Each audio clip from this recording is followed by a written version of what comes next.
So we are just a couple minutes out from Drew Lock's post-game interview after beating the Philadelphia Eagles on Monday Night Football with a masterful 92-yard drive to win the game. Drew Lock was sensational on that final drive, and you could see the raw emotion. You could hear it in his voice. You could see it on his face when he gave that interview with Lisa Salters. And it's just really cool to see Drew Lock finally have a team that believes in him, a team that actually properly coaches him, a team that gives him the resources that he needs to be successful.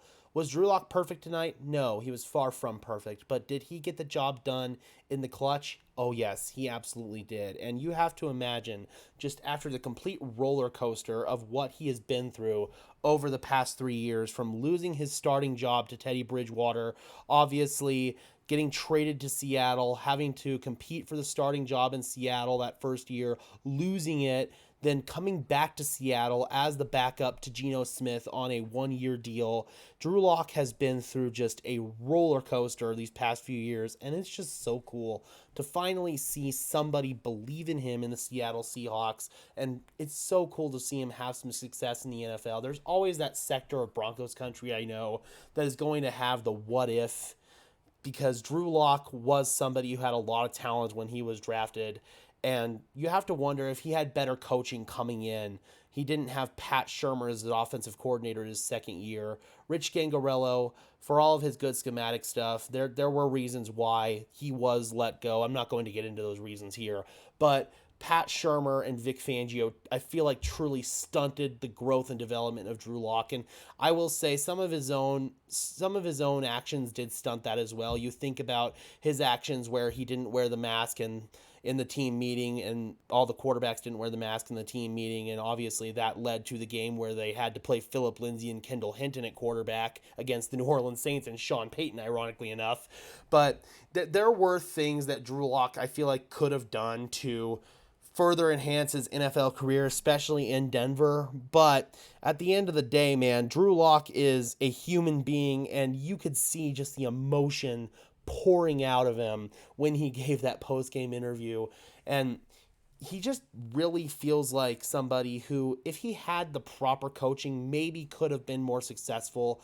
Vic Fangio, basically, from the time he entered Denver, didn't believe in Drew Lock. I don't even think Vic Fangio really wanted to draft Drew Lock. I don't think he wanted a rookie quarterback in his first year as a head coach in Denver. He had Joe Flacco, and he wanted to go through with Joe Flacco as long as he could. Obviously, you got the famous speech from Elway saying that Joe Flacco was still in his prime, but even in the pre-draft process, Elway was absolutely smitten with Drew Lock. Vic Fangio, you could tell just kind of from the moment that they drafted Drew, he didn't really want a young gunslinger who could be a little bit reckless at times with the football. And even when Joe Flacco was very clearly ineffective and eventually got hurt against the Indianapolis Colts midway through the 2019 season, Drew Lock was healthy enough to play, but the Broncos under Vic Fangio elected not to play him for several weeks. That's when we had to undergo the Brandon Allen experience. I'll never forget that. And finally, when Drew Lock got into the game, he actually did do some good things in those final 5 games. Obviously, everyone remembers that first half against the Houston Texans, where I believe he dropped 35 points against a really good Houston Texans team at the time that was led by Deshaun Watson and DeAndre Hopkins. That was a whole lot of fun, man. And Drew, I do feel like, had ups and downs in that season, but there was a lot that you could go into to build off of. Then you went out and hired Pat Shurmur as your offensive coordinator. Again, I don't necessarily disagree with the decision to let go of Rich Scangarello for reasons I won't get into here. It's not necessarily football related, but you should have hired somebody who was in that same Kyle Shanahan West Coast tree, a system that Drew Lock was clearly thriving in.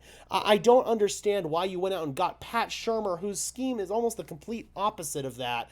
And Drew Lock was never a good schematic fit in that Shurmur scheme. Teddy Bridgewater was, and that's ultimately why he ended up winning that starting job. He was the better quarterback in that Pat Shurmur system, getting the ball out quick, spreading the ball around, But Teddy Bridgewater, as we all know, had a lot of shortcomings with his game. The main one being he was not aggressive enough when he had big plays on the field. He always looked to play it safe. That was my biggest issue with Teddy Bridgewater. He was just too much of a game manager, even though I absolutely love Teddy as a person. But pivoting this conversation back to Drew Lock, that year on the bench, sitting behind Teddy Bridgewater, he says was very valuable to him because Teddy Bridgewater was such a good mentor and really helped lead by example. Then he ends up going to Seattle, and he says that from the coaching he's gotten in Seattle from Shane Waldron to the support he's gotten from Geno Smith, even when back last year when they were competing against each other for the starting job, Geno Smith was very supportive of Drew Lock and helped him really shape into a much better quarterback. We saw Drew Lock take some significant strides in the preseason this year, and when he got his opportunity last week against the San Francisco 49ers, I felt that he played really well. And then tonight, coming into Philadelphia, again, he was far from perfect. He had a couple of plays still where it was like, oh, Drew, what are you doing? But at the end of the day, he orchestrated a masterful final drive there, and I just have to give him some love for that.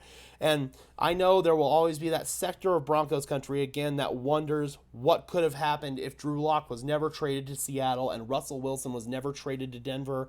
Me personally, that's all in the past now, and I think back to the Cincinnati Bengals game in 2021 where Teddy Bridgewater got knocked out. Drew Lock had several opportunities to win that game, and he couldn't get it done. That's when I knew that Drew Lock's future probably wasn't in Denver.